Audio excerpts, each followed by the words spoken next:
Ça y est, il est l'heure. N'hésitez pas à continuer à vous présenter via le chat. Sans plus tarder, je vais passer la main à Monsieur Raoul Dancy, notre expert en croissance durable des organisations, qui va se présenter en 3 petites minutes pour nous rappeler son parcours, son expérience, ainsi que les grands axes de cette session d'aujourd'hui.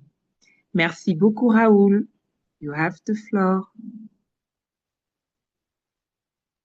Merci beaucoup, Safi. Merci à tous d'être connectés pour cette session. Euh, Moi, c'est Raoul Dancy. Je suis là en tant que cofondateur de Impact Hub Cotonou, directeur exécutif d'Impact Hub Cotonou.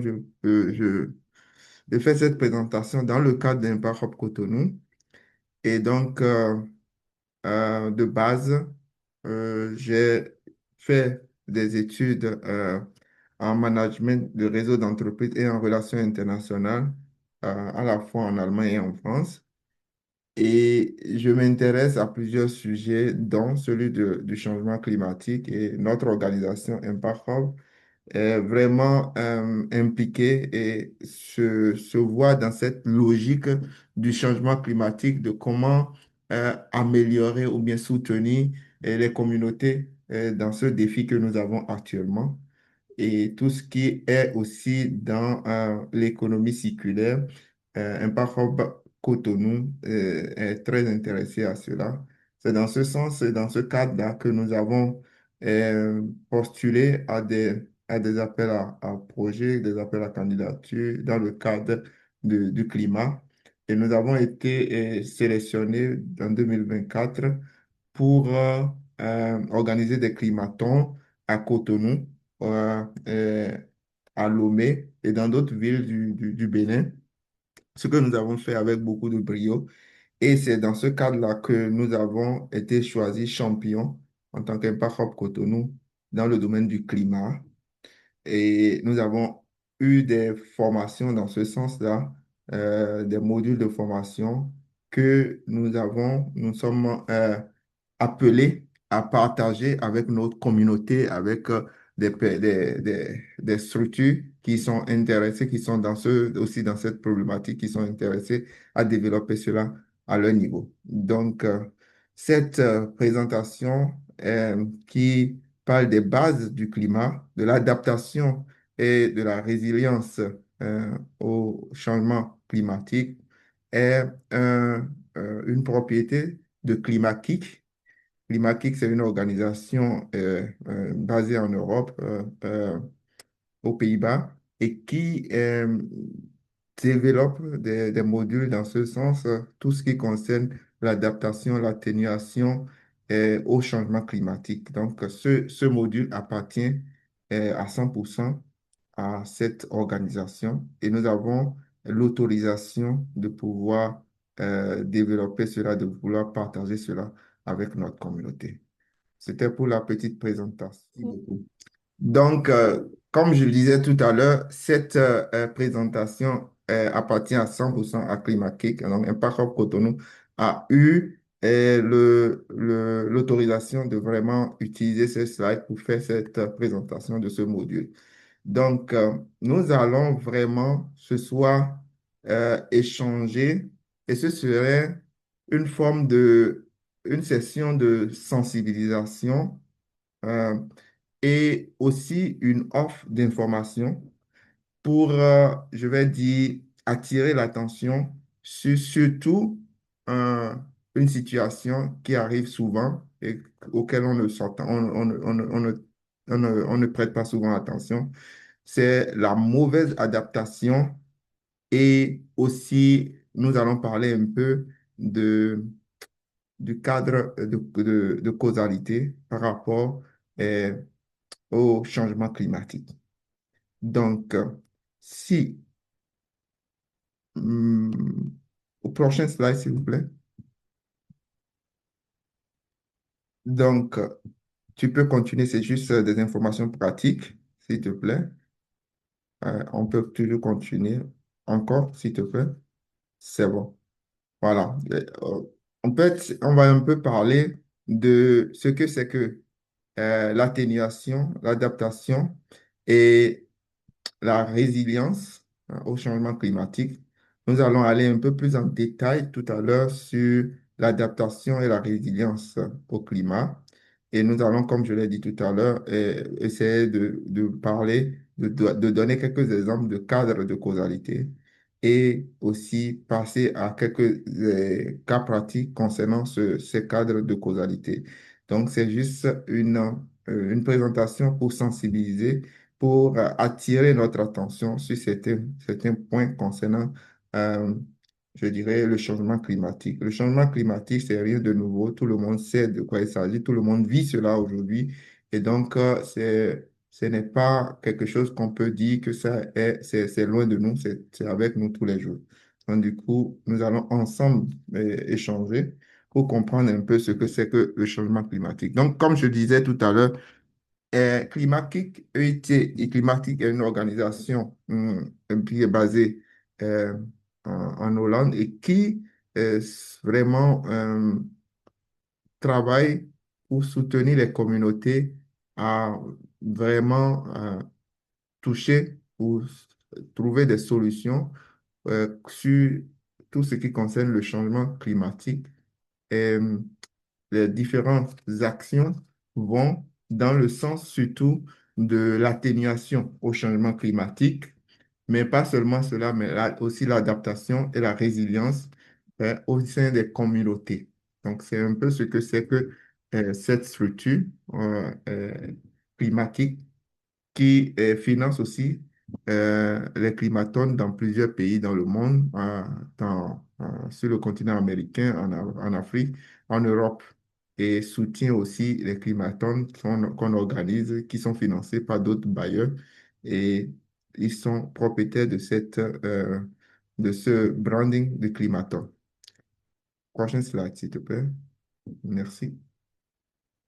Donc, comme je disais, nous allons quand même parler de l'atténuation, de l'adaptation et de la résilience. Et pour cela, nous allons quand même essayer de dire quelle différence nous avons entre ces différents euh, appellations. C'est quoi l'adaptation au changement climatique? C'est quoi l'atténuation? Et qu'est-ce qu'on entend par résilience quand on parle de changement climatique? Et donc, on peut dire, voilà, cette image vous montre vraiment la situation catastrophique, apocalyptique qu'on peut dire, qu'on peut voir quand on parle de changement climatique dans le monde. Et qu'est-ce qu'il faut faire pour éviter cela? Qu'est-ce qui est à la base de cela? Quelles sont les vraies causes de cela? Nous allons voir cela, par exemple, par le slide qui suit, s'il te plaît.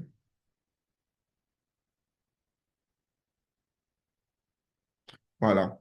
Donc, quelle est la base, la cause de cela, tout le monde le sait aujourd'hui, c'est le renforcement des gaz à effet de serre. En réalité, c'est quoi les gaz à effet de serre ou bien le gaz à effet de serre? Normalement, c'est euh, un effet naturel qui existe, qui est dans l'atmosphère, qui doit exister, c'est-à-dire le gaz à effet de serre empêche une certaine quantité de chaleur de s'échapper de l'atmosphère, aussi permettre au rayonnement entrant de traverser l'atmosphère. Donc, il s'agit d'un processus naturel au maintien de la température de la Terre à environ 15 degrés sur 15 degrés Celsius, plus chaud que ce que cela aurait été autrement. Mais qu'est-ce qui s'est passé et qu'est-ce qui se passe depuis la révolution industrielle?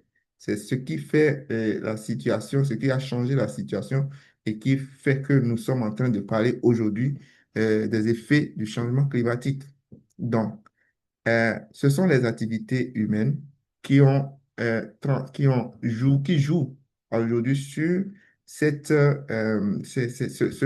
phénomène naturel qui existe et qui fait du bien pour la planète. Ce sont nos activités, c'est-à-dire les activités qui concernent, par exemple, les transports, qui concerne, par exemple, l'agriculture, qui concerne toutes ces différentes activités que vous voyez en bas de cette image.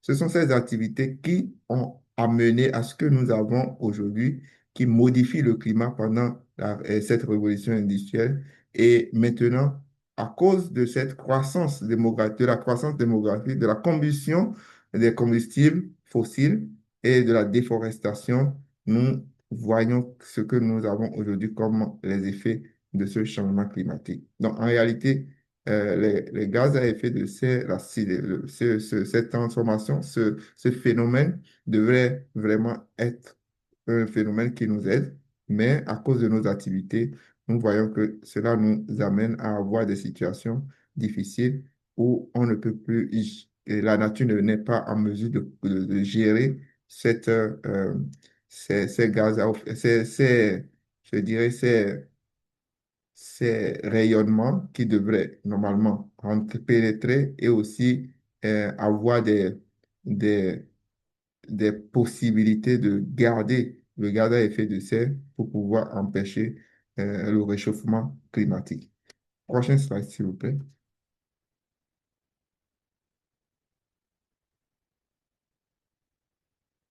Donc, pour faire la différence entre ces différentes terminologies que nous y sommes en train d'utiliser, euh, il faut dire que l'atténuation au changement climatique, c'est le fait d'éviter, de réduire, et c'est la meilleure chose qu'il faut faire, les émissions de gaz à effet de serre euh, en piégeant ainsi la chaleur dans l'atmosphère et améliorant les puits pour piéger et stocker les gaz à effet de serre.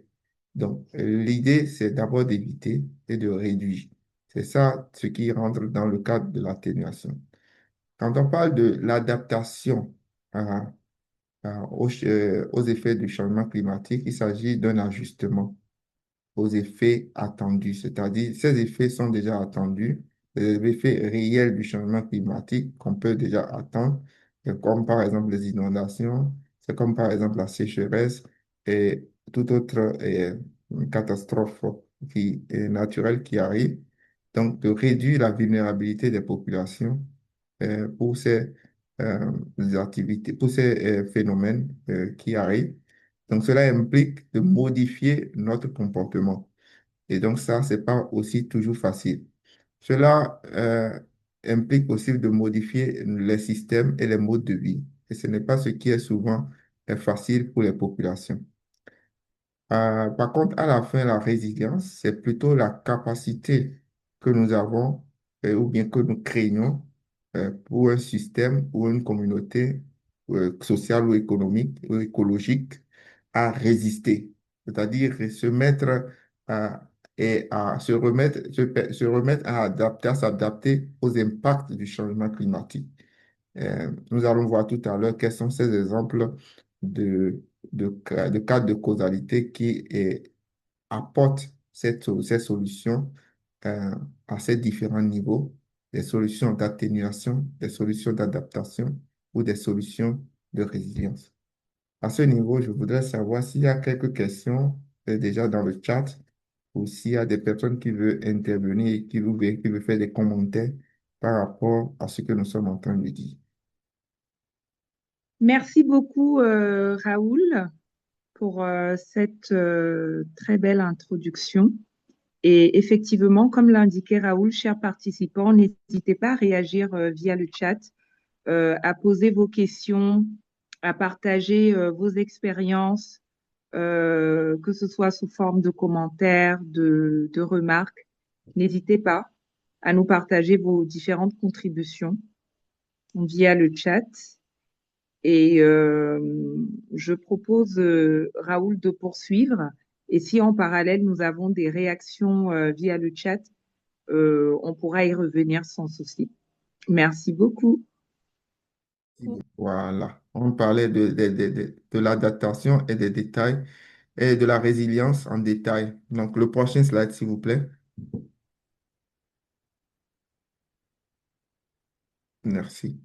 Donc, il s'agira ici de l'importance de l'adaptation et de la résilience au changement climatique. Donc, je dirais que sans, j'ai eu un problème. Je dirais que sans la résilience, les communautés peuvent être confrontées, ou sans l'adaptation, les communautés peuvent être confrontées à de graves perturbations. Allant, par exemple, je peux dire, euh, à la chaleur extrême et aux inondations. Donc, il nous faut trouver des solutions d'adaptation et de résilience en, en planifiant, par exemple, ces situations qui peuvent arriver, ces catastrophes naturelles qui peuvent arriver. En prenant des mesures, nous pouvons aussi atténuer des risques et protéger notre avenir. Le prochain slide, s'il vous plaît. Euh, Voilà. Donc, c'est là où on est. Et pour le faire, on peut, par exemple, réduire la vulnérabilité et renforcer la résilience. Et comment on le fait? C'est d'améliorer, par exemple, la capacité à faire face à ces impacts climatiques, à ces effets.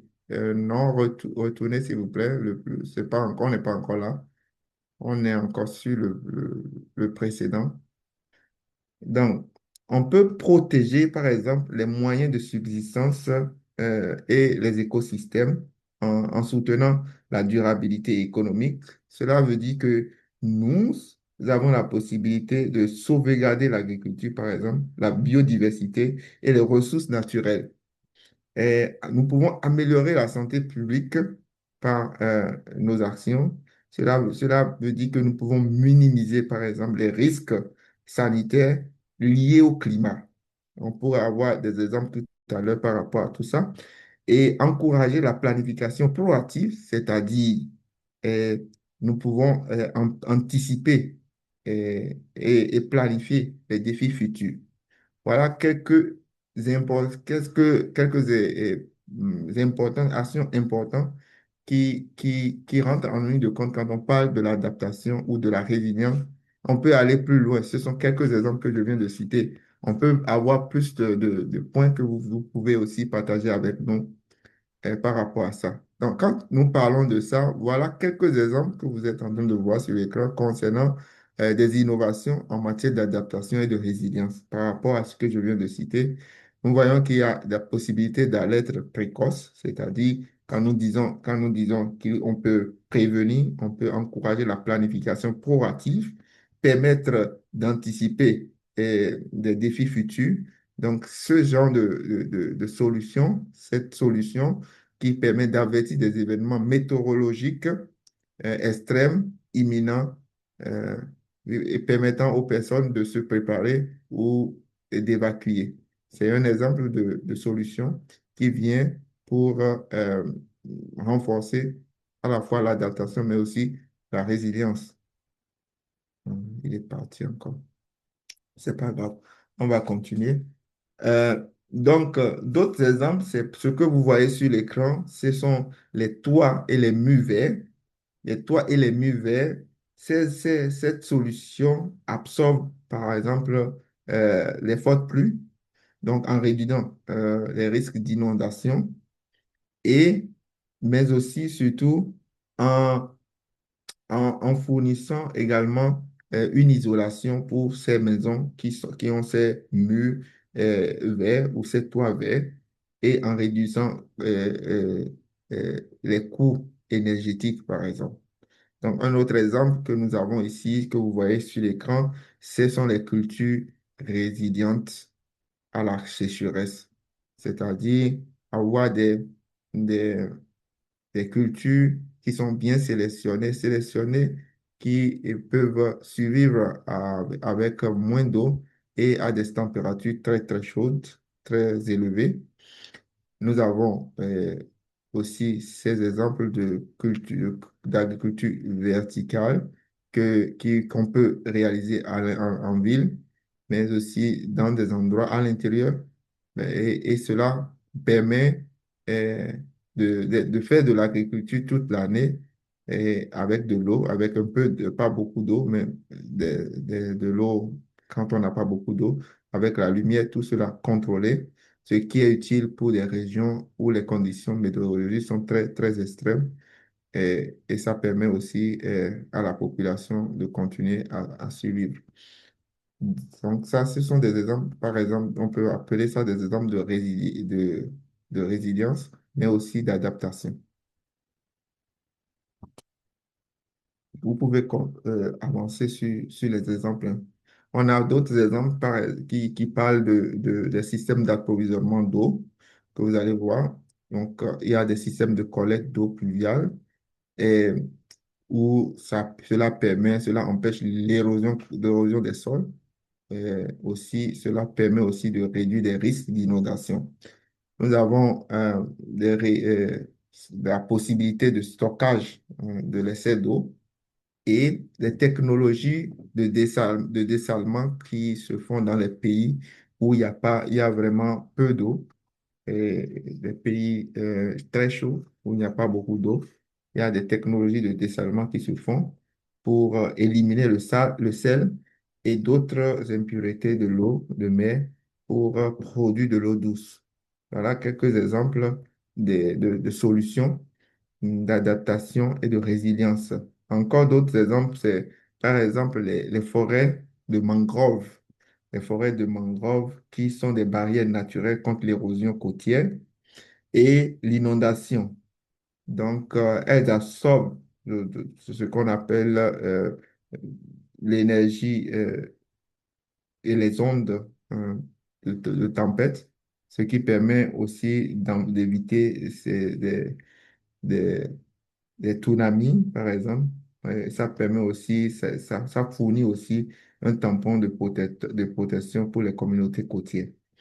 Il y a ce qu'on appelle l'agroforesterie qui combine à la fois les pratiques agricoles avec les pratiques forestières pour créer un système d'utilisation des eaux, un système d'utilisation euh, de terres plus euh, diversifié.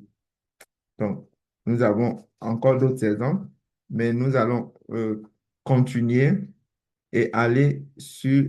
Vous pouvez aller sur le prochain slide. On est passé là déjà, s'il vous plaît.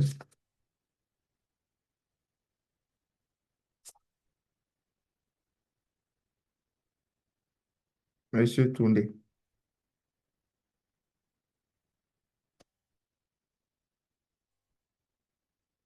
on peut continuer? Oui, voilà. Donc là, c'est des cas pratiques que nous allons voir tout à l'heure. Continuez, s'il vous plaît. De ce dont je parlais tout à l'heure concernant le cadre de causalité, c'est-à-dire des startups qui, qui travaillent sur des solutions, euh, des solutions d'adaptation. Et dans ces solutions d'adaptation, on peut voir comment est-ce que dans un cadre de causalité, ils arrivent à trouver des solutions adaptées pour des problèmes qui existent véritablement. Donc, les types d'adaptation et de résilience peuvent être de plusieurs formes. Donc, nous avons celles qui vont au-delà de la réduction généralisée de la vulnérabilité, mais aussi celles qui offrent des avantages ciblés en matière de résilience et construisent une base pour l'adaptation future, c'est-à-dire le développement économique, par exemple. Il faut, par exemple, parler de l'amélioration du bien-être économique, de la productivité efficace. Nous avons la résilience générale, c'est-à-dire une résilience qui cible les dangers multiples et non spécifiques ou non. Et nous avons la résilience ciblée qui prend des actions qui ciblent des dangers et des risques climatiques historiques spécifiques et familiers, c'est-à-dire des risques qui sont déjà venus à plusieurs reprises. Donc, c'est plus ciblé, on sait pourquoi, on sait comment on peut euh, lutter ou bien trouver des solutions à cela, où on travaille sur un long terme pour pouvoir trouver des solutions adaptées, améliorées à cette situation, pour être plus résilient par rapport à cette situation. Nous avons une adaptation par réaction, c'est souvent ce qui se passe actuellement en Afrique, si je peux me permettre. C'est-à-dire, c'est des cibles, on cible les dangers et les risques nouveaux et émergents motivés par des changements climatiques observés et les conditions climatiques actuelles. Donc, l'adaptation par anticipation, et c'est ça ce qui va un peu vers l'atténuation, mais ce n'est pas toujours l'atténuation. Ce sont des actions pour faire face au changement climatique et aux risques, des dangers liés au climat. Voilà pour dire quelles sont quelques pistes ou bien quelques types d'adaptation au changement climatique que nous pouvons citer. Il y en a plus, il y en a beaucoup plus. Mais voilà quelques-unes. Donc, je disais que quand on parle de start-up euh, d'adaptation, ce sont des start-up ou bien des entreprises ou bien des personnes porteurs d'idées de projets liées à l'adaptation. Et toutes ces entreprises fournissent des technologies, des solutions, des produits, des services qui renforcent la capacité des utilisateurs ou des utilisatrices à comprendre les risques et les impacts climatiques et à y répondre. Nous avons aussi ces entreprises qui contribuent à la prévention et à la réduction des risques climatiques et des impacts négatifs sur les actifs et les activités économiques des personnes et sur la nature. Nous allons voir tout à l'heure, comme j'ai dit au départ, des exemples et s'il y a des participants qui travaillent sur des solutions, n'hésitez pas de partager cela avec nous. L'idée ici, c'est aussi, comme je l'ai dit au départ, de sensibiliser. Sensibiliser aussi, de partager l'information. C'est une offre d'information pour qu'on puisse ne pas toujours reprendre la roue dans nos différentes positions géographiques, mais utiliser ce qui existe et améliorer cela pour être plus innovant, pour pouvoir vraiment être résilient euh, par rapport à cette situation qui est vraiment d'actualité partout sur toute la planète Terre, j'aurais dit. Donc, ici, quand on parle de cas de causalité, c'est pour dire, partie du danger climatique, quel est l'impact que ce danger a sur l'environnement, a sur la population? euh, et maintenant, à la fin, quelle solution on peut trouver pour aller contre cette situation ou bien pour résoudre cette situation que nous vivons? Donc, quand on prend l'exemple de la sécheresse, l'impact que nous voyons tout de suite ou le danger que nous voyons, les dangers que nous voyons tout de suite, c'est la réduction de la disponibilité et de la destruction de l'eau quand on a la sécheresse ou l'inondation. Et nous avons les rendements des cultures moindres, c'est-à-dire à la fois l'inondation et la sécheresse agissent pleinement sur les rendements agricoles et aussi la perte des bétails. Quand il y a l'inondation ou même quand il y a la sécheresse, il y a la perte des bétails. Donc, cela agit aussi directement sur la population. Nous avons avec cela euh, une solution qui pourrait être l'intelligence de s'adapter au climat, c'est-à-dire la gestion d'exploitation des données, par exemple, ou outils de géo-information et d'apprentissage mobile, par exemple. Quand on prend l'exemple concernant le danger d'événements météorologiques extrêmes comme l'inondation, le stress thermique ou bien la tempête, il y a aussi des pertes de bétail, des pertes de récolte, la destruction des infrastructures. Et pour remédier à cela, on a toujours besoin de l'intelligence d'adaptation au climat, c'est-à-dire des outils d'aide à la décision, des services, par exemple des services météorologiques, des logiciels qui préviennent contre ces événements météorologiques.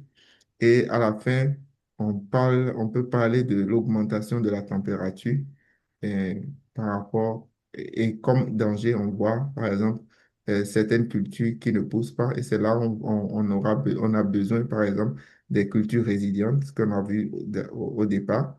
Et la perte, des pertes post-récolte et aussi de l'insécurité alimentaire. Donc, ici vient une solution qui est déjà annoncée au départ, c'est de trouver des cultures résilientes pour pouvoir lutter contre cette situation-là. Comme solution, on peut penser à, au transfert des risques climatiques, physiques, par exemple aussi à l'assurance, des assurances pour ces agriculteurs, pour les personnes qui travaillent euh, dans le domaine. Et aussi, l'État peut jouer un très grand rôle dans cela. Quand on parle de l'agriculture, l'exemple du Bénin actuellement peut être vraiment un exemple on peut louer, par exemple, par rapport à ce qui se fait pour les agriculteurs, pour ne pas aller plus loin sur cette thématique. Prochain slide, s'il vous plaît.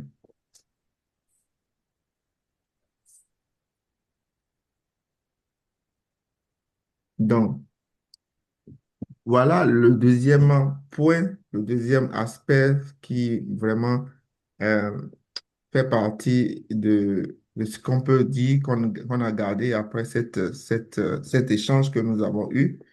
Et après le cadre de causalité que nous venons de voir, c'est la mauvaise adaptation. La mauvaise adaptation, et c'est quoi ce que c'est que la mauvaise adaptation? C'est la mise en œuvre de politiques, de stratégies ou de technologies qui peuvent avoir des conséquences négatives. Et ces conséquences-là sont involontaires en réalité. On pense avoir créé des solutions pour lutter contre le changement climatique, mais en réalité, euh, à moyen terme, sinon même à court terme déjà, on a des effets néfastes. Il y a quelqu'un qui est en train de faire un commentaire, c'est ça? Ok, donc je continue. Donc, j'avais cru entendre une voix. Donc, Non, on n'a pas de commentaires. Ne t'inquiète pas, Raoul. ok, S'il y a le moindre commentaire, la moindre contribution, je n'hésiterai pas à intervenir. Ne t'inquiète pas. merci beaucoup.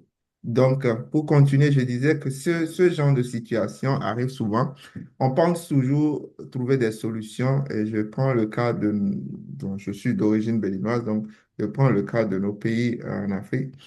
Et l'exemple simple, c'est la climatisation. Souvent, on a envie de rester dans le froid, mais les conséquences sont plus grandes que la situation on essaie de résoudre.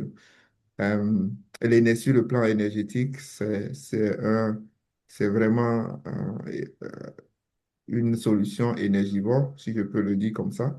Mais à côté de cela, ça crée de la chaleur et ça augmente la quantité de chaleur à l'extérieur de euh, euh, l'enceinte ou bien de la salle ou bien là où on est en train de jouir de cette solution. Donc, c'est vraiment des solutions auxquelles il faut vraiment réfléchir. Les solutions peuvent être améliorées, par exemple, quand on veut utiliser ce genre de produits, les climatisations, on peut penser à voir comment, sur le plan technique, on peut utiliser l'énergie renouvelable pour pouvoir réaliser ça. C'est des solutions. Mais donc, c'est un exemple de mauvaise ou bien de mal adaptation qu'on peut citer. Il y en a d'autres. Mais ça, c'est clair, tout le monde voit cela et on est conscient de cela et il faut qu'on fasse quelque chose contre ça. L'autre aspect, c'est que cela entraîne, cette mauvaise adaptation entraîne souvent euh, le gaspillage des ressources. C'est-à-dire, c'est ce que je viens de dire, le gaspillage de l'énergie, l'augmentation des vulnérabilités ou bien, et aussi une exacerbation des problèmes déjà existants. On pense vouloir résoudre un problème, mais on en crée d'autres. Et ces problèmes-là viennent encore aggraver la situation qu'on avait. Euh, donc, l'importance de s'attaquer à cette mauvaise adaptation, elle est vraiment claire.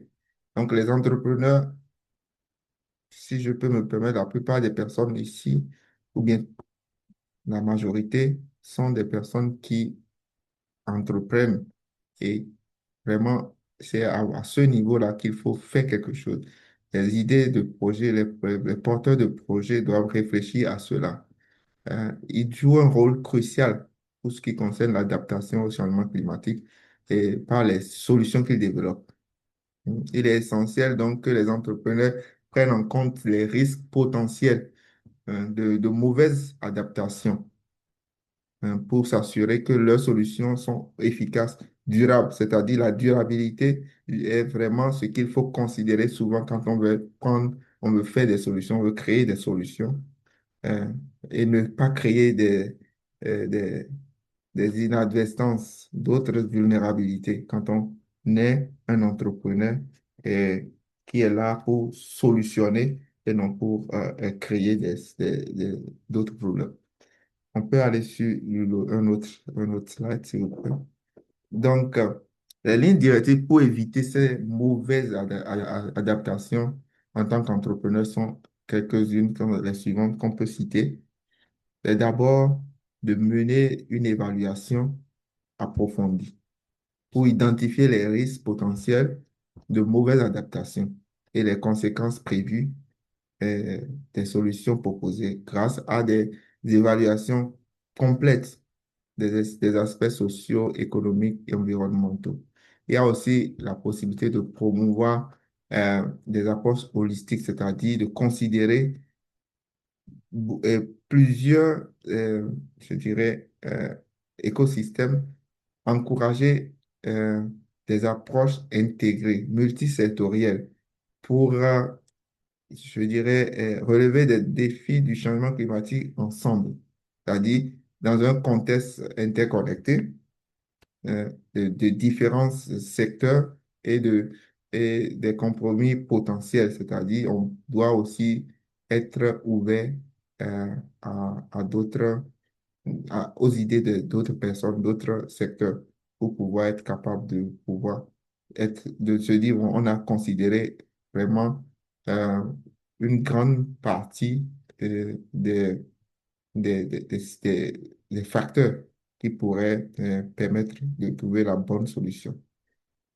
Cette solution peut être améliorée au fil du temps, mais on est sûr que ce qu'on a proposé est une solution déjà très avancée. Donc, impliquer toutes les parties prenantes serait vraiment un atout, c'est-à-dire impliquer les parties prenantes concernées, y compris toutes les communautés, les décideurs, les experts, les acteurs locaux, pour s'assurer que les diverses perspectives sont prises en compte et les risques potentiels de mauvaise adaptation sont bien identifiés. Voilà. Alors, Et donc, on était sur les lignes directrices pour éviter la mauvaise adaptation et on était sur le dernier point qui concerne la collaboration. La collaboration, c'est-à-dire de promouvoir la collaboration, le partage des connaissances, c'est ce qu'on a dit tout à l'heure et c'est ce que nous sommes en train de faire en ce moment. Partager les connaissances entre les entrepreneurs. Vous allez voir, il y aura quelques exemples encore que nous allons partager. C'est vrai, il n'y a pas beaucoup, il y a pas d'exemples, beaucoup d'exemples de l'Afrique, le Ghana, le Kenya, oui, mais il y a d'autres pays où on peut voir des exemples de solutions, mais l'idée, c'est de prendre ces solutions aussi et de les adapter, d'innover par rapport à ça. Donc, c'est la collaboration, le partage de connaissances entre entrepreneurs, entre chercheurs, entre décideurs politiques pour relever collectivement le défi de mauvaise adaptation, qui est encore pire que, je dirais, les effets du changement climatique et améliorer l'efficacité des efforts d'adaptation. Cela est plus utile que si on restait à ne rien faire. Il faut vraiment ensemble travailler pour pouvoir lutter contre d'abord la mauvaise adaptation et après euh, les effets du changement climatique. Donc, pour moi, aujourd'hui, euh, le message que je voulais partager, c'est un message de sensibilisation sur la mauvaise adaptation et mais aussi sur euh, euh, ce cadre de causalité que nous avons vu tout à l'heure. Et s'il y a des questions, n'hésitez pas. S'il y a des exemples que vous avez pour pouvoir euh, ajouter, compléter ces exemples de mauvaise adaptation, ce serait pas du tout, ce serait la bienvenue, j'allais dire. Ce serait pas mauvais, ce serait la bienvenue. Donc, quand nous parlons de ça, nous voyons, euh, nous allons parler des exemples, des différents exemples. S'il y a des questions à ce niveau, n'hésitez pas. S'il y a des commentaires, s'il vous plaît, partagez ces commentaires. Et nous sommes au niveau des exemples de, de solutions qui existent.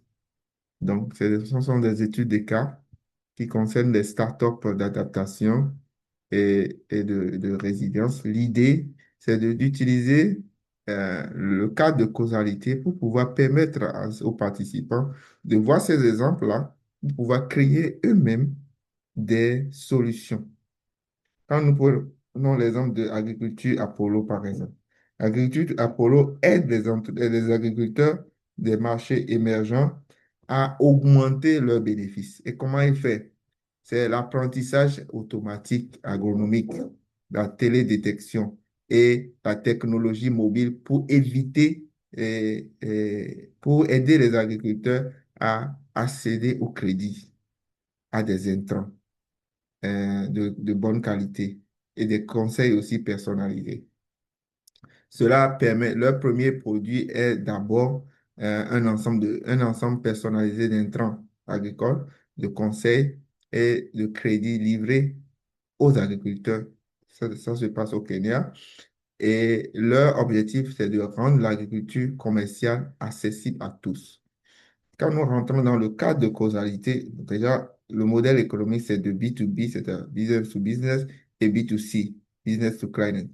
Donc, l'objectif est d'abord de voir quel est le danger qu'ils avaient et qu'ils veulent, que cette entreprise veut attaquer. C'est la dégradation des terres, hein, des phénomènes météorologiques extrêmes au Kenya. Donc, l'impact que cela a, le danger qu'ils ont, l'impact des dangers, c'est que cette faible fertilité, la faible fertilité des sols, on a les changements des conditions météorologiques, c'est ça le danger, et l'imprévisibilité. Donc, l'innovation que nous voyons ici, c'est-à-dire et en matière d'adaptation, c'est que l'agriculture devient résiliente au climat quand ils ont des intrants qu'il faut, quand ils ont le crédit qu'il faut, quand ils ont des conseils personnalisés, ils sont capables d'avoir des données, d'avoir des données dont ils ont besoin pour pouvoir développer une résilience économique supplémentaire. Donc, voilà un exemple qui où on peut voir cette solution qui vient répondre à une situation précise par rapport à la par rapport à la faible fertilité du sol, par rapport au changement des conditions météorologiques et par rapport à l'imprévisibilité. Donc, ces trois points sont attaqués dans la solution que l'entreprise propose. On ne peut pas parler ici de mauvaise adaptation parce que tous les aspects de ces impacts-là sont touchés et ça ne crée pas d'autres problèmes après par rapport à ce qu'on a comme problème aujourd'hui. On peut passer à un autre slide, s'il vous plaît. Voilà. L'autre solution que nous avons ici, c'est sur la startup c'est Simu Solar. Donc, cette startup, qu'est-ce qu'elle fait? C'est une solution où il donne un équipement, une société d'équipement qui apporte des lampes de pêche à énergie solaire et des pompes d'irrigation. Donc, lampe de pêche à énergie solaire, c'est-à-dire l'énergie solaire, c'est l'énergie renouvelable qu'il est en train d'utiliser. Donc, c'est par rapport, par exemple, ce qu'on a vu par rapport à la climatisation. Ici, c'est l'énergie solaire qui est utilisée et on aide les pêcheurs à avoir cette énergie, mais aussi à avoir de l'irrigation. Donc, à la fin, qu'est-ce qu'on voit? Quelle est la solution qu'on veut régler? C'est-à-dire, la situation des personnes, des agriculteurs ou bien des pêcheurs était de telle façon que ils avaient moins de 3 à 10 dollars par jour. Avec cette solution ils ont la possibilité d'avoir le double de ce qu'ils ont comme revenu. Et cela, c'est un produit de bonne qualité qui leur permet de vraiment résoudre les problèmes qu'ils avaient déjà par rapport à, à l'énergie concernant leurs activités. Donc, cela vient pour résoudre un problème dont le danger était la sécheresse et l'inondation, et cela réduit la disponibilité de la destruction de l'eau, les rendements des cultures moindres et les précipitations sporadiques pour arroser les champs. Donc, ces pompes d'irrigation qu'ils ont avec l'énergie solaire, tout ce qu'ils ont, tout cet instrument qu'ils ont avec l'énergie solaire vient pour aider ces agriculteurs, ces pêcheurs pour pouvoir réaliser ce ils devraient réaliser pour avoir le double de leurs revenus qu'ils n'avaient pas. Cette solution-là, on ne voit pas en réalité. Si vous avez des idées de mauvaises adaptations, n'hésitez pas par rapport aux exemples que nous sommes en train de partager. Mais jusque-là, il n'y a pas de mauvaise adaptation, selon moi. Un autre exemple, s'il vous plaît. Voilà encore un autre exemple que nous pouvons aussi apprécier ensemble. C'est une entreprise forestière de technologique et durable qui révolutionne l'industrie du bois en Afrique grâce à sa plateforme innovante pour les petits exploitants. Donc, elle a planté plus de 8 millions d'arbres, c'est ce qu'ils ont pu faire, avec 25 000 petits exploitants agricoles. Et elle associe ces petits agriculteurs pour fournir un approvisionnement en bois domestique, durable et hyper évolutif.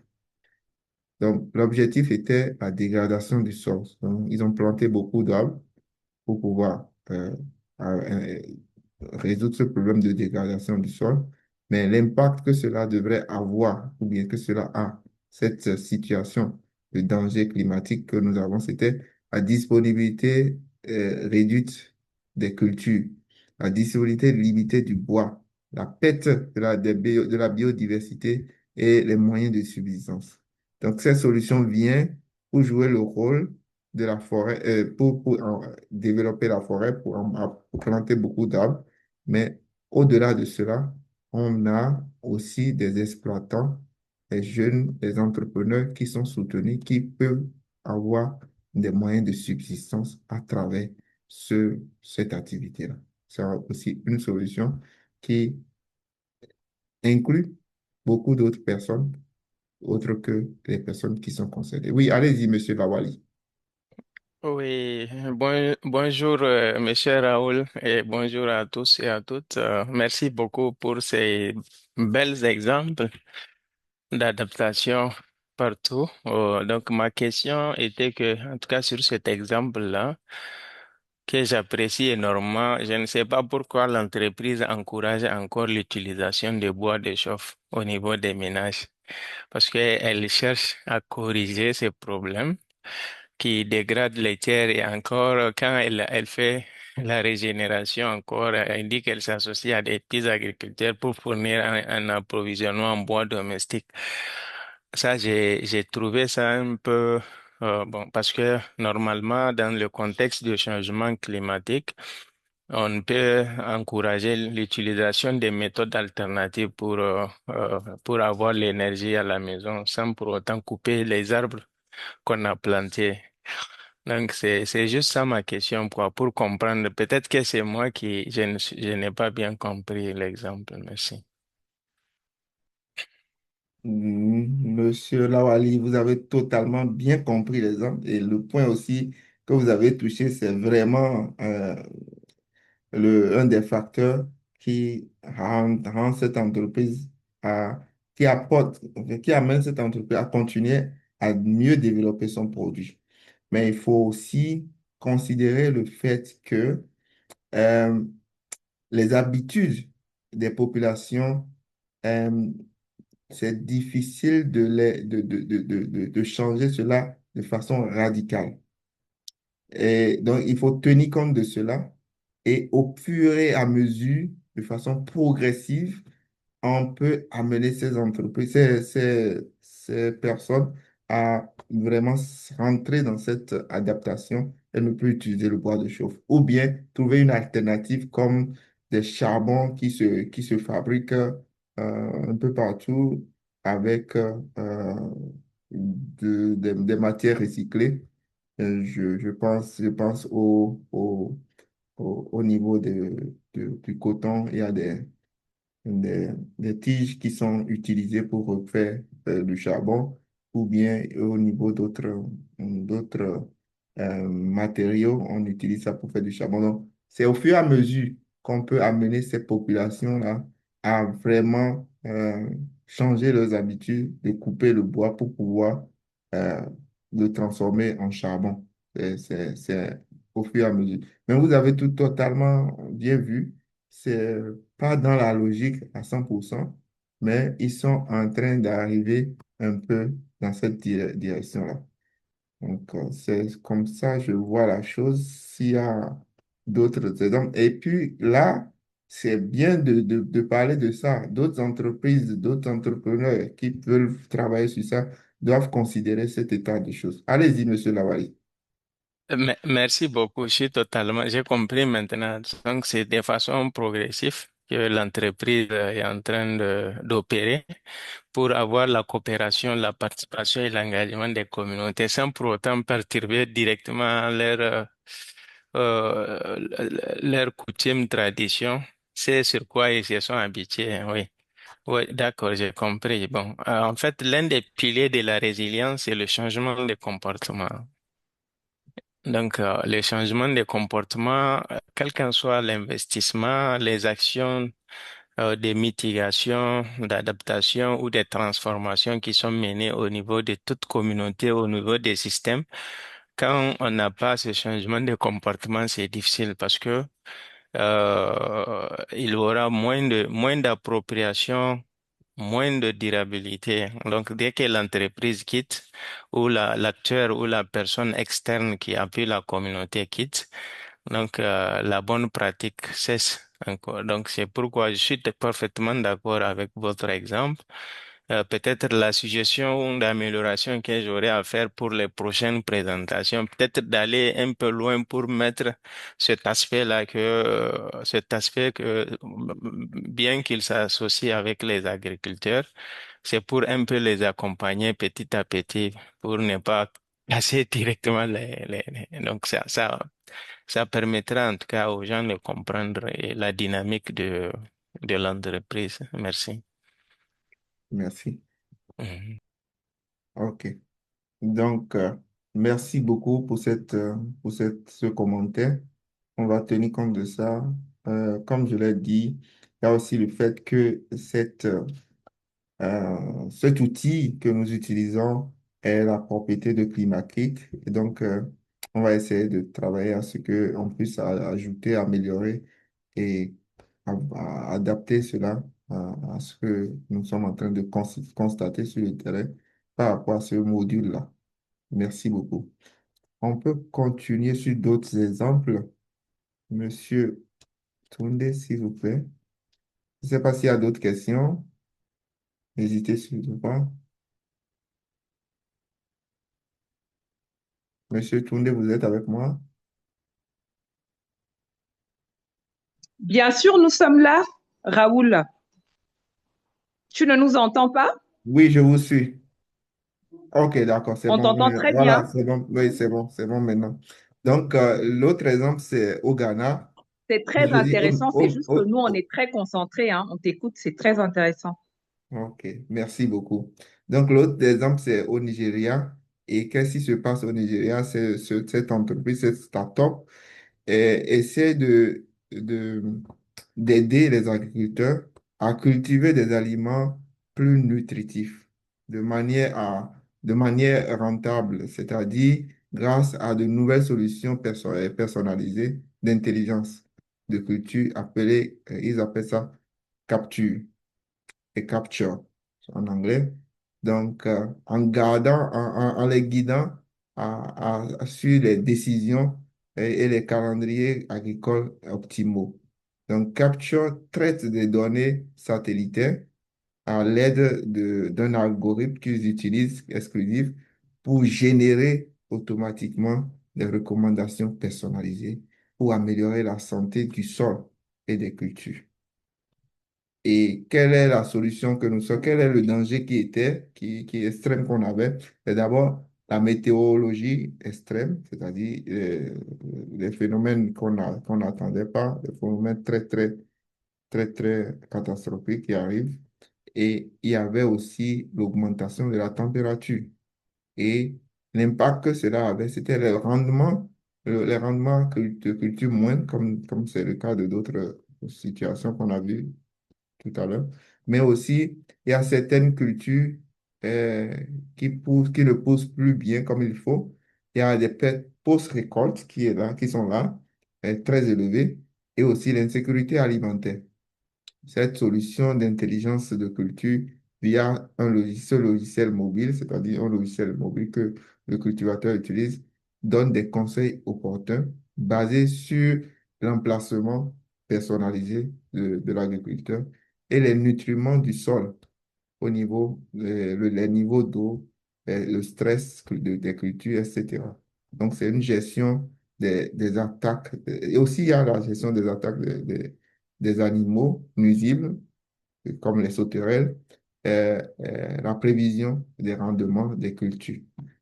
Et ça, c'est une solution qui permet quand même d'éviter l'insécurité alimentaire, surtout dans cette région en Afrique, au Nigeria.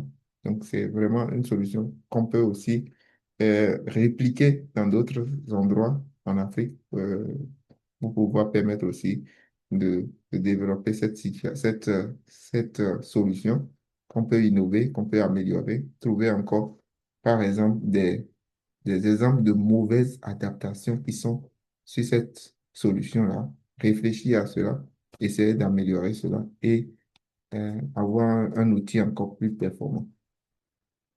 Parce qu'il y a toujours des exemples de mauvaises adaptations qui sont quelque part cachés. Un autre exemple, s'il vous plaît.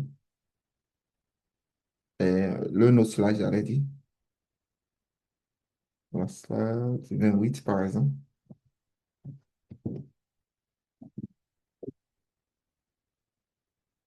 C'est bon? Merci beaucoup.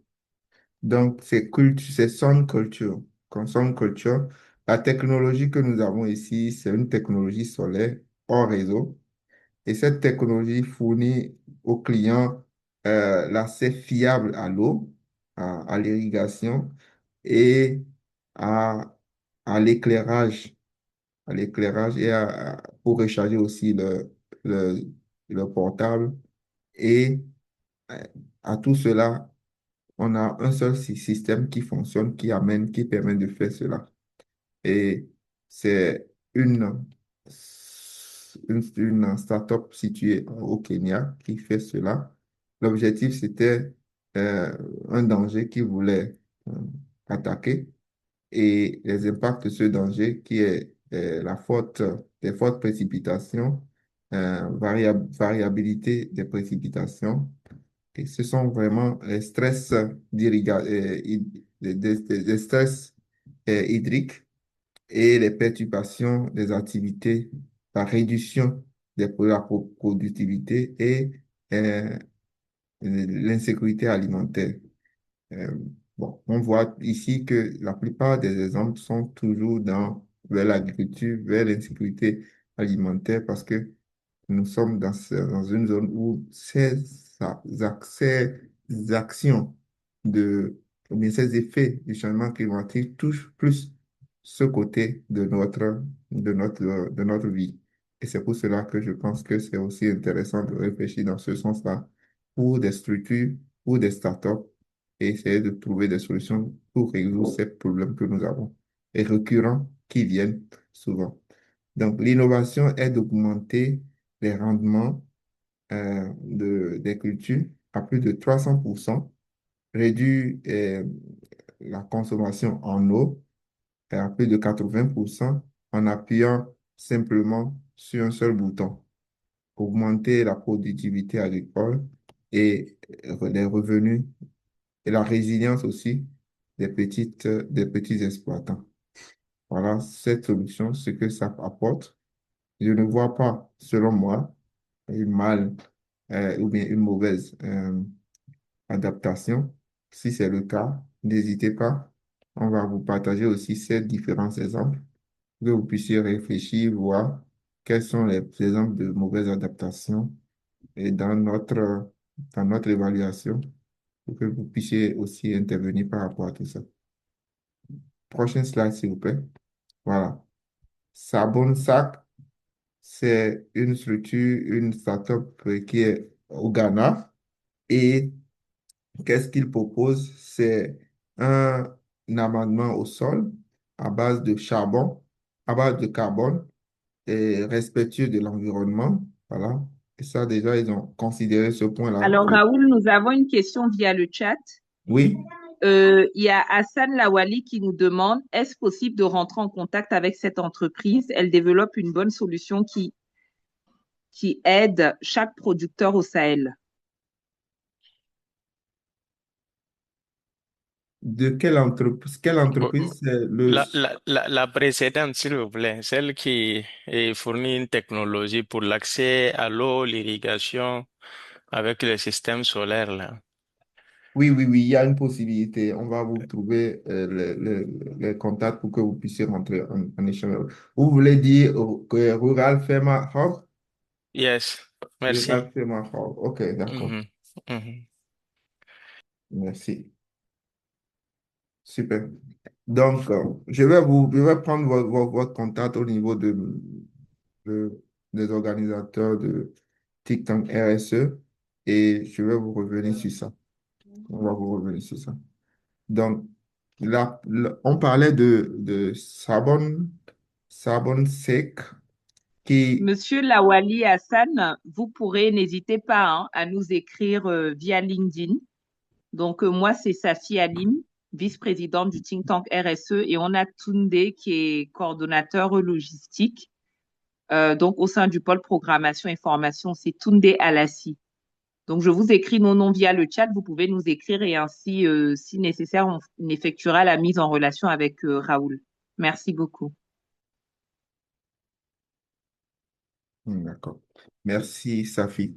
Donc, cette solution, c'est déjà euh, ce qu'on disait tout à l'heure, c'est d'abord l'amendement au sol à base de carbone et respectueux de l'environnement. C'est important.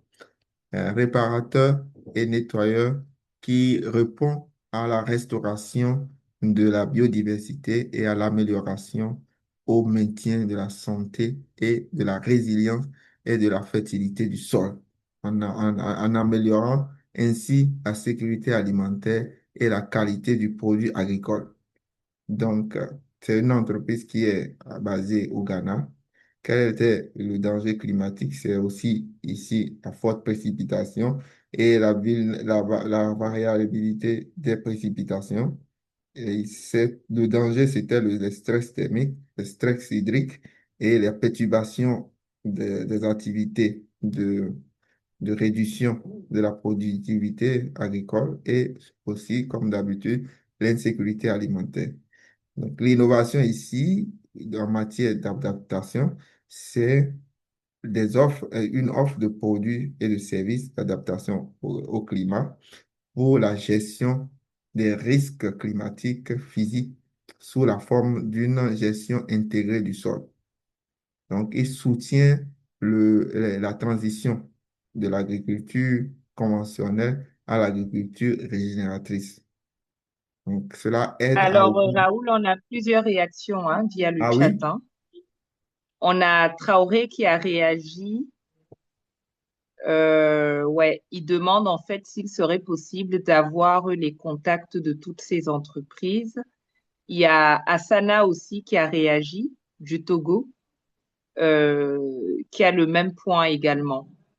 ok, Donc, peut-être que je vais les inviter chacun à nous contacter via LinkedIn et on effectuera une mise en relation avec toi si tu le veux bien et vous pourrez échanger pour la suite éventuellement.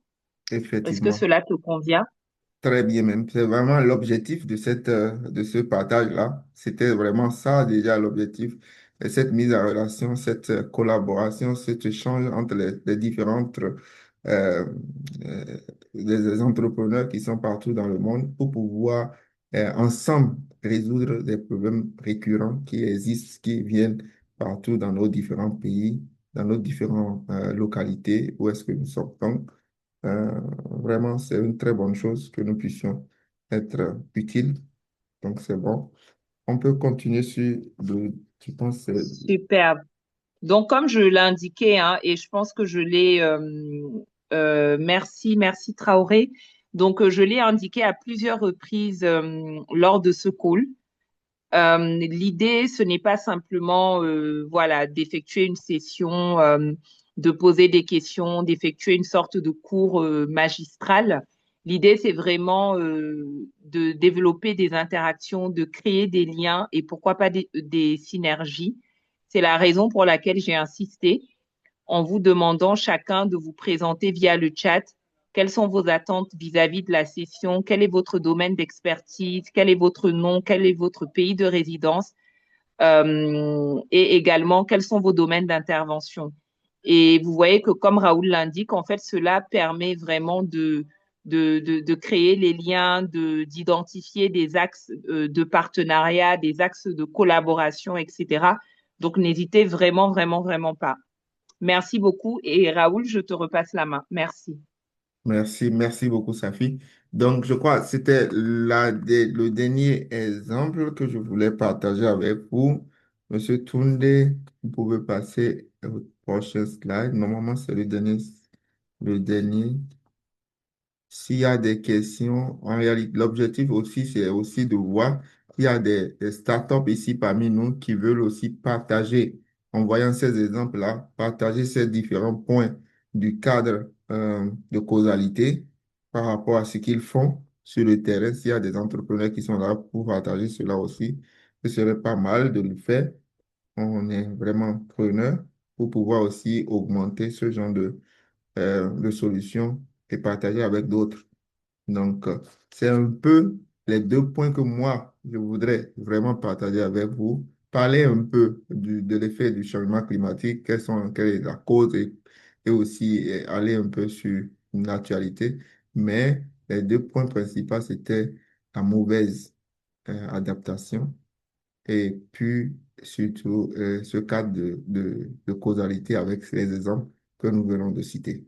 Merci beaucoup pour votre attention. Je ne sais pas, Monsieur Toundé, vous avez le dernier slide de remerciement. Merci. Donc, c'était ce que je voulais partager avec vous en ce petit instant que nous avons partagé. Si vous avez des questions, n'hésitez surtout pas. Les questionnaires viendront aussi pour pouvoir approfondir et aussi voir s'il y a des choses de collaboration, des points de collaboration sur lesquels on peut travailler ensemble. Euh, N'hésitez pas. Merci beaucoup. Superbe présentation, Raoul. Bravo pour cette brillante présentation, à la fois brillante, mais aussi vraiment édifiante, profonde. Merci beaucoup. Merci de nous avoir édifiés davantage. Merci d'avoir suscité le débat. Merci également à tous les participants.